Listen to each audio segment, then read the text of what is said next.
Hello everyone, hello from beautiful Sacred Valley, where I'm coming in today because I feel like speaking about reclaiming an important piece of the inner child that has to do with the career path that we choose in life.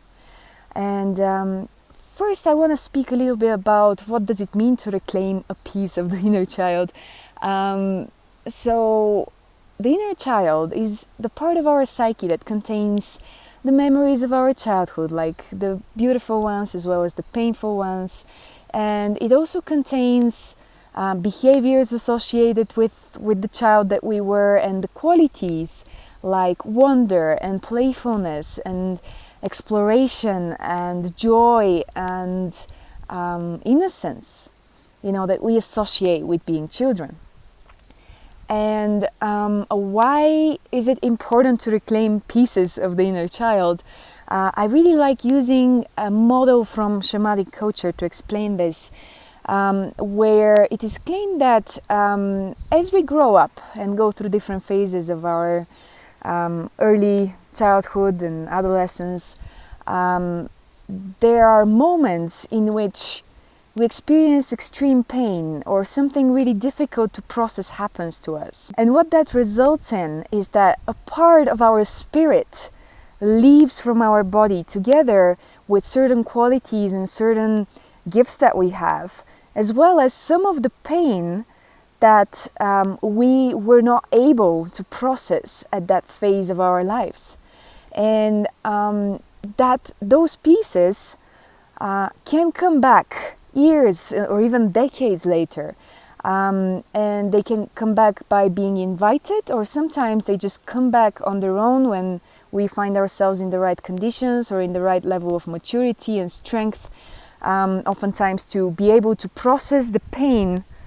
that we weren't able to process before as it comes back, and to see the gift in it and to work with the gift of the piece that left. It's a pretty fascinating theory, and more recently I realized there is a certain experience I've had that I actually feel like is very present in the collective, which is why I think it might be something that resonates with you. Because what I realized is that in our Western culture, we lack the so-called initiation rituals that help us to move from one phase of life into the other in a wholesome and healthy way. And what happens in those moments, whenever that transition is actually happening, if we don't have the tools and the environment and the support to make that transition in a healthy way, and this happened to me more recently in my inner work, where I actually connected to my inner child in a way that I saw it was like kind of in this really dark and sticky space, and I really kind of had to drag her out of there. And as I did, I actually asked her what brought her there. And she told me, well, what happened was that when I was deciding what to study in university, I was looking at what she dreamed of becoming when she was very, very small, very young. And she dreamed of becoming an astronomer, an archaeologist, or some kind of nature scientist that has to do with the bugs and the animals and the plants and the rock. And back at that time, however, it felt very impractical to go and study those things, because as a friend of mine was making jokes with me, he was like, yeah, you could study astronomy, but then you should basically learn how to cook a pigeon, because most likely you will not be able to afford much other food. and I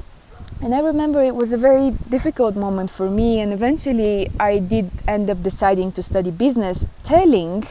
without realizing, the inner child that I'm sorry, but there is no place for you in the grown-up reality, and your desires, your dreams are not gonna happen because they're not practical. And in this way, actually, I had managed to push her down and put her in that dark space. And coming back to that and seeing that and allowing her to come out and show me that, what she also showed me was that I was actually living her dream right now. in a way that she totally didn't have the concept to even comprehend that I could live it, which is basically related to my shamanic work,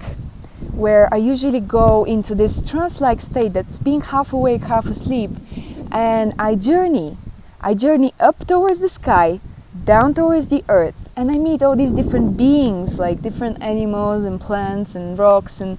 all kinds of creatures, which really correspond to astronomy, archaeology and nature science. But I never really thought about this before because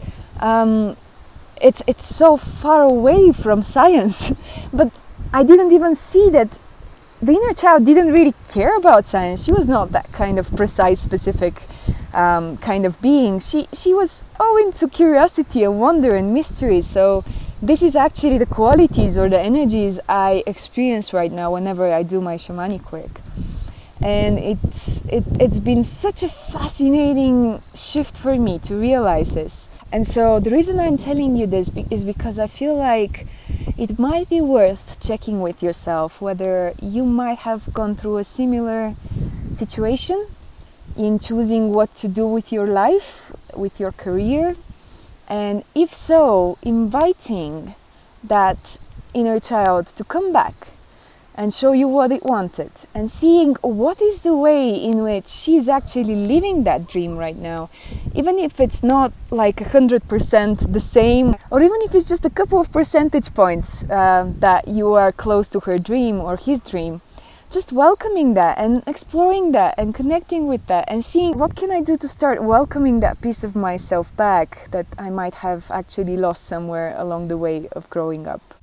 So this is what I felt like sharing with you guys today, and I wish you a day that is full of wonder and innocence and playfulness and joy and everything else that is wanting to come back to you today from your inner child.